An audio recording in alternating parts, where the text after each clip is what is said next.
केंद्रीय मंत्री भूपेंद्र यादव ने एक पेड़ मां के नाम अभियान में भाग लेने के बाद कहा, आज एक पेड़ मां के नाम अभियान में भाग लेना मेरे लिए गर्व की बात है। ये पहल केवल वृक्षारोपण नहीं बल्कि हमारी मातृभूमि और मातृशक्ति को समर्पित एक संकल्प है। आज हमने देखा कि दुनिया भर के राजदूत भी इस अभियान का हिस्सा बने और भावुक हो उठे। ये दर्शाता है कि हरियाली बचाना केवल भारत का नहीं बल्कि वैश्विक परिवार का साझा दायित्व है। ये कार्यक्रम आने वाली पीढ़ियों के सुरक्षित और स्वस्थ भविष्य का आधार बनेगा। आइए हम सब मिलकर एक पेड़ लगाकर मां के प्रति कृतज्ञता और धरती के प्रति उत्तरदायित्व निभाएं। पूरे दुनिया में ये एक बहुत बड़ा कार्यक्रम है और एक पेड़ मां के नाम का पूरी पृथ्वी को हरा भरा रखना है। और आज आपने देखा होगा दुनिया के सभी राजदूत यहाँ पर आए। कई लोग तो बहुत भावुक हो गए क्योंकि अपनी माँ के नाम पे पेड़ लगाना उनके लिए जीवन में एक बहुत भावुक अवसर था, तो वो अपना ग्रेटिट्यूड भी व्यक्त कर रहे थे। लेकिन हमारा ये मानना है कि इस अद्भुत कार्यक्रम में सब लोग बढ़ चढ़ कर हिस्सा लें और सेवा पखवाड़ा के दौरान पूरे देश में हम 25 तारीख को एक साथ 7.5 करोड़ पौधे लगाने का कार्यक्रम हमने हाथ में लिया है। पूरे देश में कार्यक्रम कर रहे हैं और आज ये कार्यक्रम की सुगंध हम पूरी दुनिया में। अभिनेत्री दिशा पटानी के घर पर हुई गोलीबारी की घटना दुखद और निंदनीय है। इसके बाद दोनों आरोपियों का एनकाउंटर हुआ है। मैं यही कहना चाहता हूं कि एनकाउंटर और पुलिस द्वारा किया गया एनकाउंटर दोनों में फर्क होता है। यदि अपराधियों से मुठभेड़ के दौरान कानून के दायरे में कार्रवाई हुई है तो ये न्याय की प्रक्रिया है, लेकिन यदि पुलिस खुद एनकाउंटर को अंजाम देती है तो वो भी अपराधियों जैसा व्यवहार करती है। एक लोकतांत्रिक देश में कानून का शासन ही सर्वोपरि है और किसी भी कार्रवाई के लिए न्यायिक प्रक्रिया का पालन होना चाहिए। देखिए, इनकाउंटर होना और इनकाउंटर करने में हमेशा फर्क है। अगर इनकाउंटर हुआ है तो पुलिस ने विधि सम्मत काम किया है, और अगर पुलिस इनकाउंटर कर रही है तो पुलिस भी अपराधियों की तरीके से व्यवहार कर रही है, क्योंकि पुलिस का काम किसी को मार देना नहीं है। पुलिस का काम अपराधी को अदालत के सम्मुख, संविधान के सम्मुख प्रस्तुत करके उसे अदालत से कठोर सजा दिलवाना है। पुलिस अगर इनकाउंटर करती है तो अक्षम्य अपराध की तरीके से, वो भी अपराधियों की तरीके से बर्बर व्यवहार करती है। इन अपराधियों की सजा जल्द से जल्द कानून के द्वारा होनी चाहिए। जो पुलिस का जो वर्जन है कि जिसमें उन्होंने कहा कि हमने हाफ इनकाउंटर किया या हमने इनकाउंटर कर दिया, ये अपने आप में अपराध है। गुजरात के मंत्री जगदीश पंचाल ने कहा, इस विशेष अवसर पर मैं भारतीय जनता युवा मोर्चा का अभिनंदन करता हूं, जिन्होंने पूरे देश में 100 स्थानों पर नमो युवा दौड़ का आयोजन किया है। ये केवल एक खेल प्रतियोगिता नहीं बल्कि युवाओं को एकजुट करने और उन्हें राष्ट्र निर्माण के लिए प्रेरित करने का प्रयास है। दौड़ हमें सिखाती है कि अनुशासन, दृढ़ता और ऊर्जा से हम हर लक्ष्य प्राप्त कर सकते हैं। आज का युवा भारत की सबसे बड़ी शक्ति है और इस शक्ति को सही मार्गदर्शन देना हम सभी का दायित्व है। आइए हम सब मिलकर स्वस्थ, सक्षम और सशक्त भारत के निर्माण का संकल्प लें। 17 सितंबर देश के यशस्वी प्रधानमंत्री माननीय नरेंद्र मोदी जी का जन्मदिन है। भारतीय जनता पार्टी युवा मोर्चा के द्वारा पूरे देश के अंदर 100 स्थानों पर नमो युवा रन का कार्यक्रम होने वाला है। देश के यशस्वी प्रधानमंत्री माननीय मोदी जी के जन्मदिन पर पूरे देश के अंदर एक सेवा पखवाड़िया का आयोजन किया गया है, जहां रक्तदान शिविर हो, आरोग्य की शिविर हो, महिलाओं के लिए हो, उसी तरह युवाओं के लिए। देश के यशस्वी प्रधानमंत्री माननीय मोदी जी का संकल्प है कि भारत को ड्रग मुक्त बनाना है, तो इसी की तौर पर सारे देश के अंदर अलग अलग 100 स्थानों पर 21 तारीख के दिन नमो युवा रन होने वाला है। ड्रग फ्री भारत के अंतर्गत गुजरात के अंदर भी अलग अलग 10 स्थानों पर यह कार्यक्रम होने वाला है और अहमदाबाद के अंदर माननीय मुख्यमंत्री जी की उपस्थिति के अंदर प्रदेश युवा मोर्चा के अध्यक्ष प्रशांत भाई, अहमदाबाद के शहर अध्यक्ष युवा मोर्चा के हमारे विनय भाई, माननीय प्रेरक भाई की अध्यक्षता में अहमदाबाद के अंदर वस्त्रापुर लेकर ये कार्यक्रम होने वाला है। देश के लाखों युवान जाहिर जीवन में आए, राजनीति में आए, देश की सेवा करे, ऐसा माननीय मोदी का संकल्प है। माननीय मोदी जी का संकल्प है कि भारत को आत्मनिर्भर बनाए और लोकल टू वोकल को प्रमोशन करे, साथ में ड्रग इंडिया भारत बनाए। तो यही मुहिम के साथ सारा देश के सारे युवा इस मुहिम में जुड़े। 21 तारीख को सुबह 6 बजे वस्त्रापुर लेक पर नमो युवा रन होने वाला। करीबन 20,000 से भी ज्यादा युवा इस रन में जुड़ने वाले हैं। आपके माध्यम से सारे युवाओं को कहना चाहता हूँ, आइए आप भी जुड़े और इस मोमेंट में सबको सहयोग करें। एमसीडी मेयर राजा इकबाल सिंह ने कहा, दिल्ली नगर निगम सदैव नागरिकों के स्वास्थ्य और स्वच्छता की रक्षा के लिए समर्पित है। हमारी विशेष शाखा लगातार मलेरिया, डेंगू और चिकनगुनिया जैसी बीमारियों के खिलाफ कार्य कर रही है और इसके सकारात्मक परिणाम हमें देखने को मिल रहे हैं। हाल ही में दिल्ली ने बाढ़ जैसी चुनौती का सामना किया, लेकिन हमारी टीम ने तत्परता से काम करते हुए राहत और स्वच्छता अभियानों को आगे बढ़ाया। अब बाढ़ का पानी लगभग पूरी तरह उतर चुका है। निगम का लक्ष्य है कि हम दिल्ली वासियों को सुरक्षित, स्वस्थ और स्वच्छ वातावरण उपलब्ध कराएं और हर परिस्थिति से मजबूती से निपटें। देखो, ये दिल्ली नगर निगम का जो हमारा एक अपना ही विंग है, स्पेशल विंग है, जो पूरी दिल्ली के अंदर मलेरिया हो, डेंगू हो, चिकनगुनिया हो, तो उसके खिलाफ जंग करता है और हमेशा हमारी जीत होती है। आपने देखा पीछे दिल्ली में बाढ़ आई थी, अब बाढ़ का पानी अब वापस जा रहा है, ख़त्म हो चुका है लगभग, मगर यहाँ पर अभी भी पानी रुका हुआ है। जहाँ पर भी फ्लडेड एरिया, जहाँ से पानी वापस गया था, उसके ऊपर मैनुअली छिड़काव करना बहुत मुश्किल है। आज दिल्ली नगर निगम की ओर से पूरी दिल्ली के अंदर जहाँ जहाँ पर भी पानी है, ड्रोन की मदद से हम उसका छिड़काव करें। आज उसका शुभारंभ हुआ है। तो मैं ये कहना चाहता हूँ कि ट्रिपल इंजन की सरकार है और यहाँ पर हर समस्या का समाधान है। आप देखिए, बाढ़ आई और बाढ़ के समय जो हमें डेंगू, चिकनगुनिया का डर था, आज वो डर भी ख़त्म हो गया। वैसे भी हम हाउस टू हाउस हर घर के अंदर जाकर चेक भी करते हैं, स्प्रे भी करते हैं। ये कुछ एरिया था जहाँ पर अभी तक हमारा ज़्यादा काम नहीं हो रहा था, अब ड्रोन की मदद से हम इसका काम करते हैं। प्रधानमंत्री मोदी की स्वदेशी अपील पर सपा सांसद जियाउर रहमान बर्क ने कहा, प्रधानमंत्री नरेंद्र मोदी जी की स्वदेशी अपील का हम स्वागत करते हैं।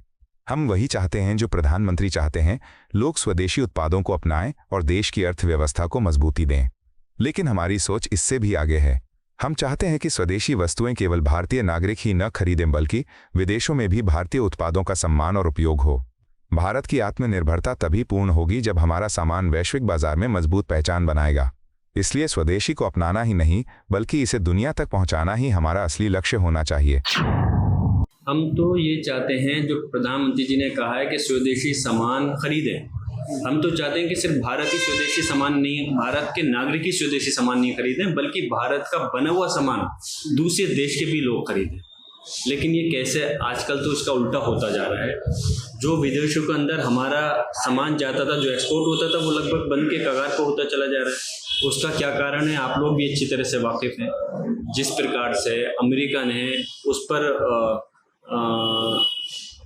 वो लगाया है, टैरिफ लगाया है, तो लगातार हमारे एक्सपोर्ट का आप देखें काम बंद की कगार पर है। और जिस फर्म के अंदर हमारा करीब का मुरादाबादी आप देख लें, संभल की सराय तरीन देख लें, जहां फर्मों के अंदर 200, 500, 1000, 1500, 2-2000 लेबर लोग काम करते हैं, उनकी छटनी शुरू हो गई, फर्में बंद होने के कगार पे हैं। तो ठीक है, अगर माननीय प्रधानमंत्री जी ने कहा, हम कब मना कर रहे हैं? स्वदेश से हमें तो देश से खुद मोहब्बत है, हम नफरत थोड़ी करते हैं। देश का बना सामान हम तो चाहते हैं इस देश के अंदर ही नहीं, बल्कि विदेशों के अंदर भी गूंज होनी चाहिए। लेकिन उसके लिए एक पॉलिसी होगी, पॉलिसी अपनानी पड़ेगी, और जिस पॉलिसी के तहत हम इस मकसद में कामयाब हो सकते हैं। लेकिन हमारी पॉलिसी कहाँ है? हमारी पॉलिसी देखिए आप, हमारे जो एक्सपोर्ट का सामान अगर बंद होता जा रहा है, तो किस प्रकार से हम उस चीज़ को कामयाब कर सकते हैं? जबरन धर्म परिवर्तन पर विश्व हिंदू परिषद के अध्यक्ष गोपाल राय ने कहा, कश्मीर से लेकर केरल तक जबरन धर्म परिवर्तन और लव जिहाद की घटनाएं गंभीर चिंता का विषय बन चुकी हैं। हर महीने लाखों हिंदू बहन बेटियों को बहकाकर शादी और धर्म परिवर्तन के माध्यम से शोषण किया जा रहा है। यह केवल एक समुदाय का नहीं, बल्कि पूरे देश की सुरक्षा और अस्तित्व का प्रश्न है। हमें एकजुट होकर इस षड्यंत्र का मुकाबला करना होगा और समाज में जागरूकता फैलानी होगी। हमारी संस्कृति, परंपराएं और बेटियों की सुरक्षा सर्वोपरि है। सभी को सतर्क रहकर संगठित प्रयास करने होंगे ताकि इस देशद्रोही प्रवृत्ति को रोका जा सके और राष्ट्र की अस्मिता बनी रहे। देखिए, सबसे बड़ी चीज यह है कि कश्मीर से लेकर केरल तक जो लव जिहाद धर्मांतरण की प्रक्रिया चल रही है, उसमें प्रत्येक माह 2 लाख से ज्यादा हमारे हिंदू बहन बेटियों का शोषण हो रहा है और इनको लव जिहाद में फंसा करके निकाह कराया जा रहा है, धर्मांतरण कराया जा रहा है, जो हमारे देश के लिए, हिंदू समाज के लिए बहुत ही चिंता का विषय है। विश्व हिंदू रक्षा परिषद ने जिस तरह से जमालुद्दीन उर्फ छांगुर जैसे व्यक्ति जो 10,000 से ज्यादा लोगों का धर्मांतरण कराया था, बहुत सी बहन बेटियों को वापस भी कराया, तो इस मुद्दे को लेकर के आज हम लोग प्रेस कॉन्फ्रेंस कर रहे हैं और हमारी टीम पूरी लगी हुई है। विश्व हिंदू रक्षा परिषद का जो सनातन हेल्पलाइन है, उसके माध्यम से जो देश भर से फोन आ रहे हैं, वो हमारे अभी हैदराबाद में कई मंदिरों को तोड़ा गया था, मैं उसमें गया भी था। तो सब मिला करके जो चीजें हो रही हैं ये वास्तव में उचित नहीं है, और इसमें कई मुद्दे आज के डेट में हैं। जो अभी मैं बताना चाहूंगा कि लखनऊ कैंट की निवासिनी ये पीड़ित बच्ची है, इसको एक हिंदू बन करके एक मुसलमान लड़का कैसे 10 साल तक शोषण किया ये बताएगी। हमारे यहाँ बीच में स्वामी जी हैं, ये स्वामी जी योगी प्रशांत दास महाराज हैं, जो सीतापुर जनपद के सिधौली विधानसभा क्षेत्र से आते हैं। इनका प्राचीन सिद्धपीठ काली माता मंदिर है, जिसमें जिहादियों द्वारा किस तरह से कब्जा किया जा रहा है, उसमें सहयोग कई लोगों को लगा करके स्वामी जी बताएंगे। और एक मंदिर यहाँ पर भी है, और क्या कहते हैं राजाजीपुरम में, राजाजी मंदिर पर भी पुनः कब्जे को लेकर के कुछ ऐसे शरारती तत्व हैं जो इनको जान से मारने की धमकी भी दिए हैं। दिल्ली के मंत्री मनजिंदर सिंह सिरसा ने कहा, राहुल गांधी के पास आज केवल नकारात्मकता और अफवाहें फैलाने का ही काम बचा है। वह पूरे दिन झूठ बोलकर देश की जनता को भ्रमित करने की कोशिश करते हैं। कभी कहते हैं हाइड्रोजन बम आ रहा है, फिर खुद ही मजाक बनाते हुए कहते हैं कि बम बेकार निकला। ये बयानबाजी दरअसल एक पराजित और हताश नेता की मानसिकता को दर्शाती है। देश का युवा, किसान और गरीब आज प्रधानमंत्री मोदी के नेतृत्व में आत्मनिर्भरता की ओर बढ़ रहा है, लेकिन राहुल गांधी जैसे नेता विकास पर चर्चा करने के बजाय केवल नौटंकी और नकारात्मकता फैलाते हैं। देखिए, राहुल गांधी जी के पास बस ये नेगेटिविटी बची है, सारा दिन झूठ बोलते हैं। पहले कह रहे थे हाइड्रोजन बम आएगा, ये क्या इसको हाइड्रोजन बम बोलते हैं, फिर कहते हैं नहीं यार मेरा बम तो फुस हो गया। ये केवल और केवल एक हारे हुए, एक नकारे हुए नेता की भाषा है। जब वो देश के प्रधानमंत्री के प्रति अपशब्द बोलने, माता जी के प्रति इलेक्शन कमीशन को बुरा बोलना, और अब इलेक्शन कमीशन को ये कह दिया कि कॉन्स्टिट्यूशनली अथॉरिटी जो है उसको चैलेंज कर रहे हैं। अपनी हार के पीछे इतने लोगों को कटघरे में खड़ना, इतने लोगों को अगर एक ही बात कह देते कि भाइयों आपने मुझे हरा दिया है, मुझे फिर मौका देना, मैं अच्छे काम करूंगा, मेरी पार्टी अच्छे काम करेगी, गलती है तो माफ कर दो, इसी से काम चल जाता।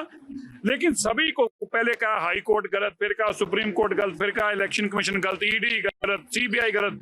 अरे भाई राहुल गांधी परिवार के अलावा इस देश में कोई ठीक भी है? उसका नाम बता सकते हो? बताइए राहुल गांधी जी।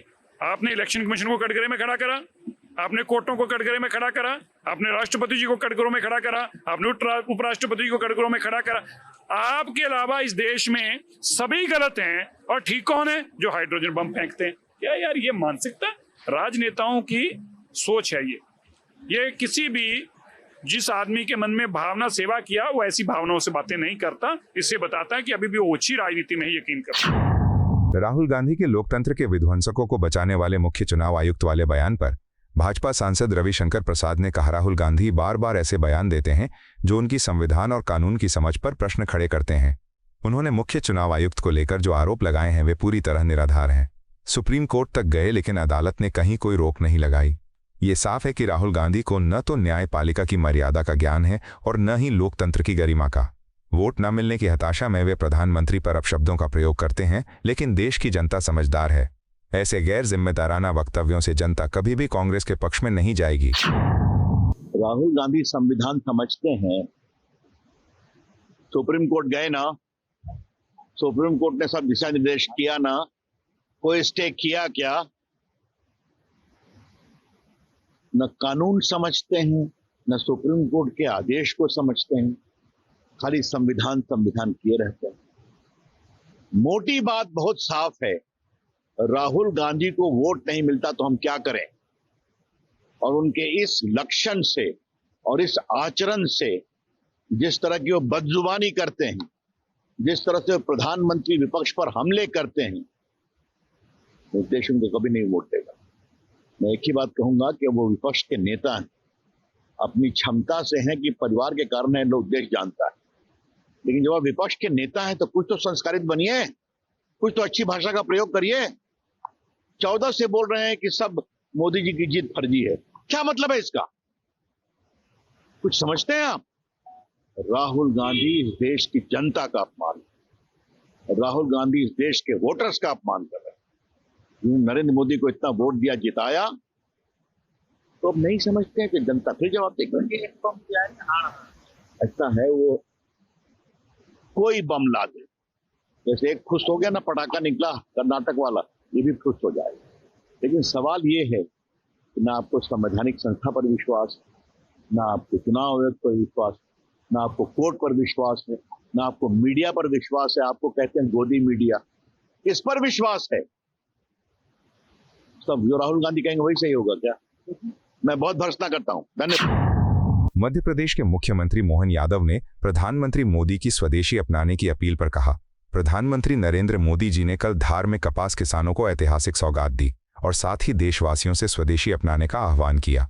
स्वदेशी केवल एक विचार नहीं बल्कि आत्मनिर्भर भारत के संकल्प की नींव है। यदि हम अपने किसानों, कारीगरों और उद्यमियों द्वारा बनाए गए उत्पादों को प्राथमिकता देंगे तो भारत आर्थिक रूप से सशक्त और आत्मविश्वासी बनेगा। ये केवल प्रधानमंत्री का ही नहीं बल्कि हम सबका कर्तव्य है कि स्वदेशी वस्तुओं का उपयोग कर देश की प्रगति में भागीदार बने। आइए स्वदेशी को अपनाकर भारत को एक मजबूत और आत्मनिर्भर राष्ट्र बनाने में योगदान दें। कल बीते दिन धार जिले के अंदर पीएम मित्र पार्क के भूमि पूजन के अवसर पर किसानों की, खासकर कपास उत्पादक किसानों के लिए बहुत बड़ी सौगात दी है, जिसमें 6 लाख से ज्यादा हमारे राज्य के आदिवासी और बाकी किसान जो कपास का उत्पादन करते हैं उनके लिए हमारी पुरानी इंदौर, उज्जैन, रतलाम, ग्वालियर जो काटन मिल हुआ करती थी, जिसमें हजारों लोग काम करते थे, हमारे कपास का उत्पादन खेतों से होता था। कपास को मिलों में लाकर धागा बनाना, धागे से कपड़ा बनाना, और ये हमारे हजारों साल पुरानी परंपरा भी थी।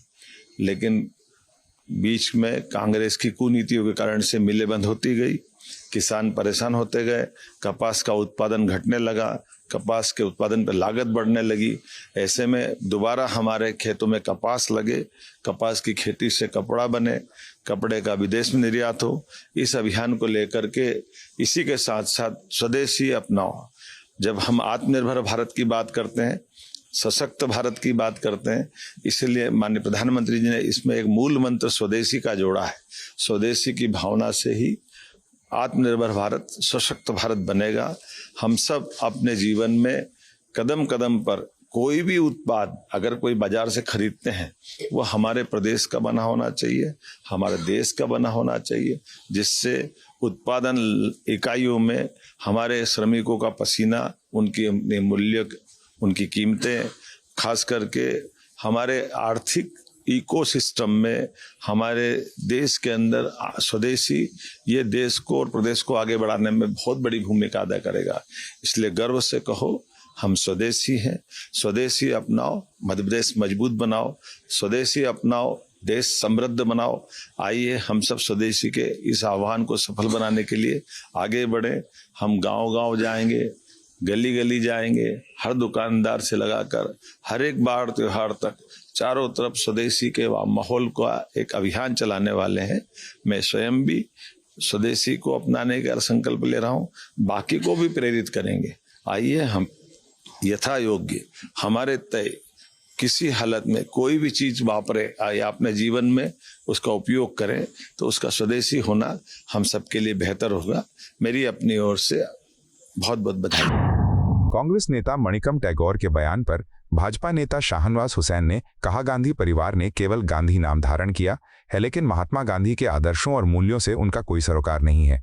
उनके आचरण और राजनीति में हम गांधी जी की सादगी, सत्य और सेवा की झलक नहीं पाते।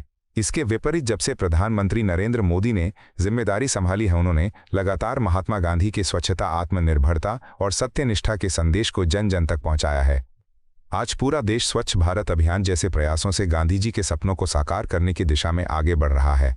असली सम्मान वही है जो आदर्शों को जीवन में उतार कर दिया जाए। प्रधानमंत्री नरेंद्र मोदी जी का जन्मदिन है, ये पखवाड़ा चल रहा है, और गांधी जी के 2 अक्टूबर के जन्मदिन पे तो कांग्रेसी घूमने चले जाते हैं।